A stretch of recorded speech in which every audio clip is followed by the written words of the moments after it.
नाज़रीन इकराम, हम में से तकरीबन हर शख्स ने इस मसले को फेस किया होगा कि जब कभी आप मोबाइल की दुकान पर इजी लोड करवाने के लिए जाएं, रिचार्ज करवाने के लिए जाएं, तो बसा औक़ात इस तरह होता है कि नंबर गलत लिखने की वजह से मोबाइल का इजी लोड वो एक बंदे के बजाय दूसरे बंदे को हो जाता है, यानी इजी लोड जो है वो किसी गलत नंबर पर चला जाता है। अब जिस बंदे को ये इजी लोड पहुंचा है, अब उसके लिए इसको इस्तेमाल करने का हुक्म क्या होगा। नाज़रीन इकराम, इस सवाल का जवाब देने से पहले आपसे गुजारिश है कि अगर आप हमारे चैनल पर नए हैं तो हमारे चैनल को सब्सक्राइब करें, लाइक करें और दूसरों के साथ शेयर करें और कमेंट्स में अपनी राय का इजहार लाजमी करें। नाज़रीन इकराम, अब आते हैं इस सवाल के जवाब की तरफ। अब इसमें पहली सूरत तो ये होगी कि अगर आपके नंबर पर गलत लोड आ गया है, इजी लोड आ गया है, तो आप कॉल का इंतज़ार करें। हो सकता है कि दुकानदार खुद ही आपको कॉल कर ले, या जिस बंदे ने इजी लोड करवाया है वो गलती से आपके नंबर पर आ गया है, वो आपको कॉल कर लें। अगर तो वो फ़ौरन आपको कॉल कर लें कि भाई आपके नंबर पर गलती से इजी लोड आ गया है, तो आपका अब ये फ़र्ज़ होगा कि आप फ़ौरन जो है वो उसको इजी लोड रिटर्न कर दें। वो चाहे उसको इजी पैसा कर दें या चाहे वही लोड उसको दोबारा कर दें, वो किसी भी सूरत में बहरहाल आपने उसको वो पैसे उसको रिटर्न करने होंगे। लेकिन बसा औक़ात इस तरह होता है कि दुकानदार का कॉल नहीं आती, या जिस बंदे ने इजी लोड करवाया उसकी कॉल नहीं आती। तो अब इसका हुक्म क्या होगा?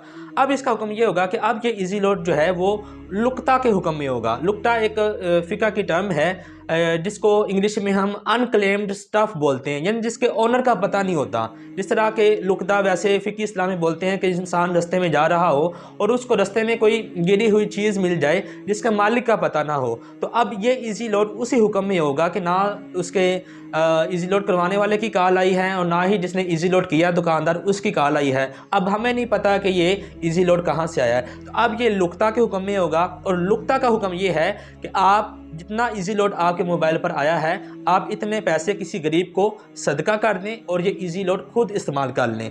ये उस सूरत में है जब आप साहिब हैसियत हों और अमीर हों।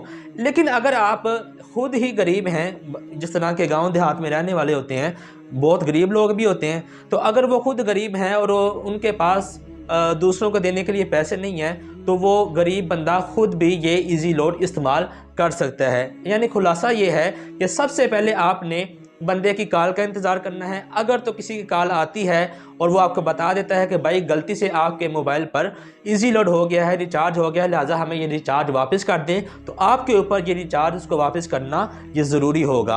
अगर कॉल वगैरह नहीं आती, आपने इंतज़ार भी किया है, तो उसकी दूसरी सूरत ये होगी कि अगर आप अमीर हैं, साहिब हैसियत हैं, तो जितनी इजी लोड की अमाउंट आपके मोबाइल में आई है वो अमाउंट किसी गरीब को सदका कर दें और वो इजी लोड आप इस्तेमाल कर लें। और तीसरी सूरत ये है कि अगर आप साहिब हैसियत नहीं हैं, गरीब हैं, तो आप वो इजी लोड खुद इस्तेमाल कर सकते हैं। नाज़रीन इकराम, इसी तरह एक और मसला जो मोबाइल में हम एडवांस लेते हैं, जब कभी इंसान के मोबाइल में से बैलेंस ख़त्म हो जाए और उसने किसी को कॉल करनी है या मैसेज करना है, तो अब उसे ज़रूरत है, अब वो क्या करे कि पास कोई शॉप भी नहीं है कि जहाँ से वो इजी लोड करवा सके। तो इस सूरत में कंपनीज़ एडवांस की एक सर्विस मुहैया करती हैं।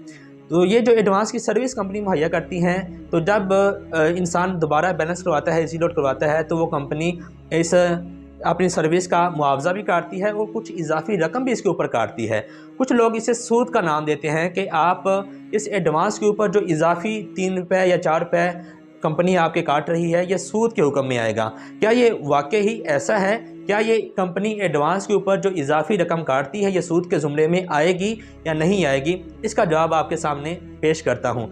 नाज़रीन इकराम, इस हवाले से याद रखें कि कंपनी और कस्टमर के दरमियान एडवांस का जो कॉन्ट्रैक्ट हो रहा है, ये बेसिकली इजारे का कॉन्ट्रैक्ट है, लोन का कॉन्ट्रैक्ट नहीं है। ये बेसिकली गलती यहाँ पे हो रही है कि लोग इसको लोन का नाम देते हैं, जिसकी वजह से सूद का शुबा पैदा होता है। यानी नबी करीम सल्लल्लाहु अलैहि वसल्लम ने फरमाया कि हर वो कर्ज़, हर वो लोन जिसके बदले में किसी किस्म का नफ़ा मिले, वो सूद होगा। लिहाजा हम इसको जो लोन का नाम देते हैं वही गलत देते हैं, क्योंकि ये बेसिकली लोन नहीं है, ये एक सर्विस है जो इजारे की सूरत में कंपनी कस्टमर को प्रोवाइड करती है। लिहाजा इसको सूद का नाम देना किसी सूरत भी जायज़ नहीं है। اس کے قرض نہ ہونے کی ایک دلیل یہ بھی ہے کہ قرض جب آپ کسی سے لیتے ہیں، مثال کے طور پر آپ نے کسی سے ایزی پیسہ منگوایا ہے یا جائز کیش منگوایا ہے، تو آپ وہ پیسے کسی دکاندار کے پاس جا کر نکلوا سکتے ہیں، لیکن ایڈوانس کی جو رقم ہوتی ہے آپ اس کو نکلوا نہیں سکتے، جس سے یہ ظاہر ہوتا ہے کہ یہ لون نہیں ہے۔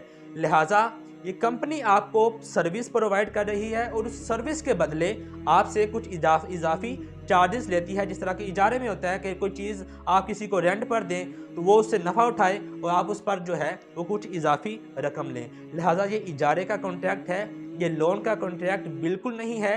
اس کو لون کا جب آپ نام دیتے ہیں تو پھر سود کا شبہ پیدا ہوتا ہے، لہٰذا یہ لون نہیں ہے، یہ ایک اجارہ ہے، ایک سروس ہے، اور کمپنی اس کے اوپر اپنے اضافی چارجز لیتی ہے، لہٰذا ایڈوانس لینا بالکل جائز ہے۔